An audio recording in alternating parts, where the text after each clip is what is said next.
सुप्रभात बच्चों। पांडे कोचिंग संस्कृत की पाठशाला में आप लोगों का स्वागत है। और आज हम पहले पढ़ चुके थे, पढ़ते पढ़ते में पढ़े थे कत्वा, और कत्वा के बाद आज पढ़ेंगे तुमुन पढ़ते। तुमुन पढ़ते किसे कहते हैं?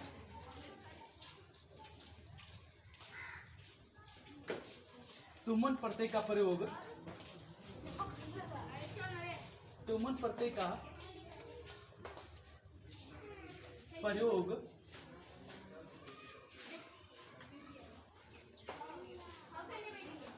के लिए के अर्थ में होता है।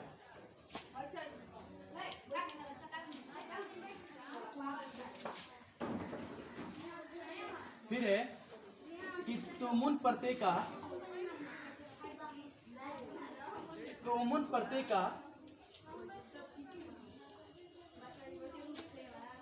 प्रयोग करते समय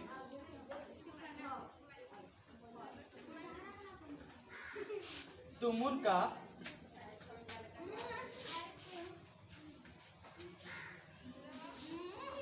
तुम शेष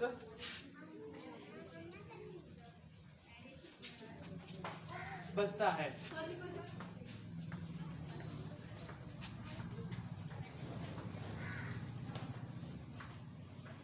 तुमुन प्रत्यय के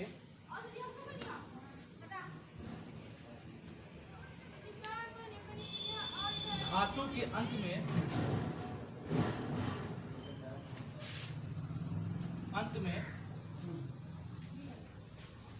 म या न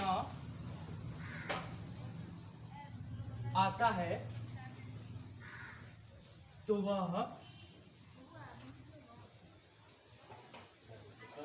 अनुस्वार में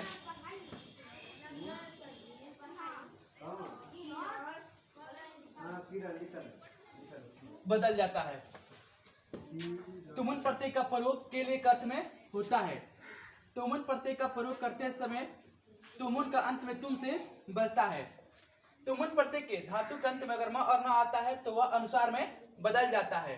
यानी कहने का अर्थ यह है कि जब हम तुमुन प्रत्यय का प्रयोग करते हैं तो जहां पर के लिए का अर्थ आता है वहां पर हम तुमुन प्रत्यय का प्रयोग करते हैं। तुमुन प्रत्यय का प्रयोग करते समय तुमुन का अंत में तुम शेष बचता है। तुमुन प्रत्यय के धातु के अंत में म या न आता है तो वह अनुस्वार में बदल जाता है।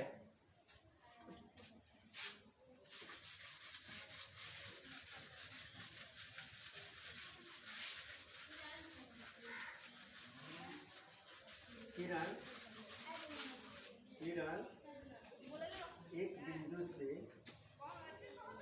किरण, तो हम देखेंगे जैसे कह रहा है कि राम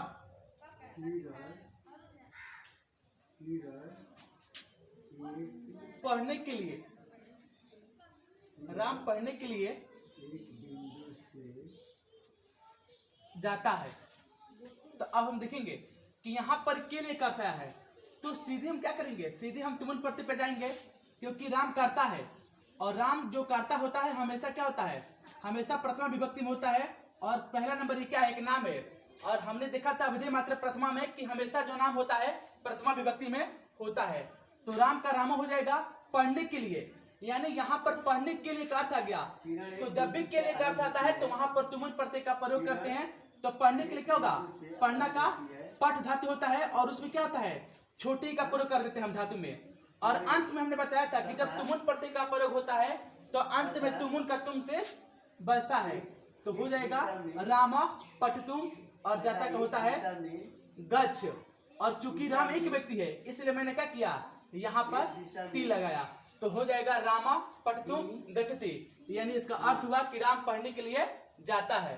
ये पहला हुआ। दूसरा क्या देखेंगे, एक दिशा में ही सीता बिना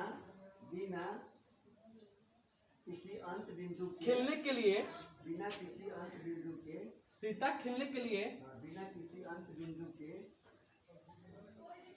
जाती है। बिना किसी अंत, तो सीता का सीता होगा।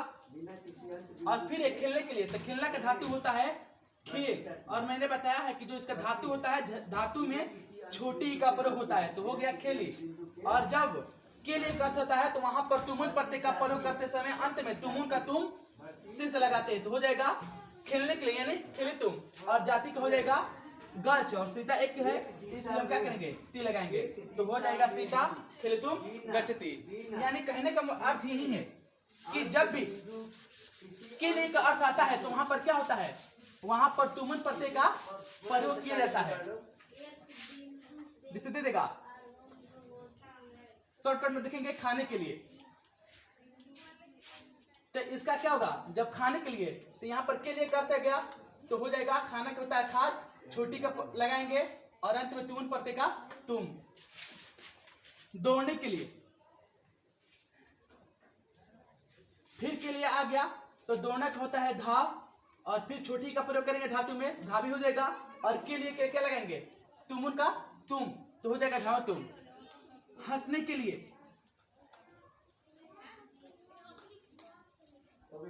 फिर हम क्या करेंगे हंसने के लिए, हंसना का होता है हंस, और इसमें क्या करेंगे छोटी का प्रयोग लगाएंगे, और फिर के लिए क्या करेंगे अंत में तुमुन का तुम लगाएंगे तो हो जाएगा हंसी तुम। यानी इसी प्रकार से हम देखेंगे खाने के लिए जब आएगा तो खातिम हो जाएगा, दौड़ने के लिए आएगा तो धावतिम हो जाएगा, और हंसने के लिए आएगा तो हंसतिम हो जाएगा। यानी इसी प्रकार से हम जब भी के लिए अर्थ आता है तो कुछ नहीं करते हैं, धातु में छोटी का मात्रा लगा के अंत में तुमुन का तुम से जोड़ देते हैं। धन्यवाद। बिना किसी अंत के बढ़ती जाती है। बिंदु काट दो बिना